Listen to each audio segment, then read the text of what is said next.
Pemerintah Kota Bandar Lampung kembali meraih penghargaan Kota Layak Anak tahun 2025 kategori Nindya.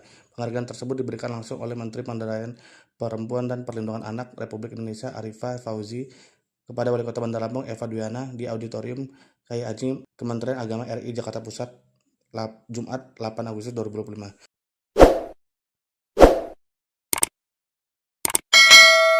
Wali Kota Bandar Lampung Eva Dwiana mengucapkan terima kasih kepada seluruh orang yang telah membantu mempertahankan Kota Bandar Lampung sebagai Kota Layak Anak. Alhamdulillah Kota Bandar Lampung bisa meneruskan dan mempertahankan sebagai Kota Layak Anak. Yang mengatakan penghargaan tersebut membuat motivasi dirinya untuk dapat memberikan pelayanan yang lebih baik lagi. Penghargaan ini menjadi motivasi Bunda untuk terus bekerja menjamin anak-anak. Ia menjelaskan berbagai program pro anak dan perempuan telah dilakukan oleh pemerintah Kota Bandar Lampung, seperti meningkatkan kesejahteraan perempuan melalui pelatihan dan pendampingan di bidang UMKM, memberikan layanan bantuan hukum secara gratis bagi anak dan perempuan, dan menjadikan anak gratis. Pihaknya berkomitmen memberikan pelayanan yang terbaik bagi masyarakat. Semua anak di Bandar Lampung mendapatkan akses pendidikan dan kesehatan gratis. Selain menjadi kota cerdas Smart City, Bandar Lampung terus menjadi kota layak anak dan ramah bagi anak-anak. Alhamdulillah Bandar Lampung mendapat Nadia.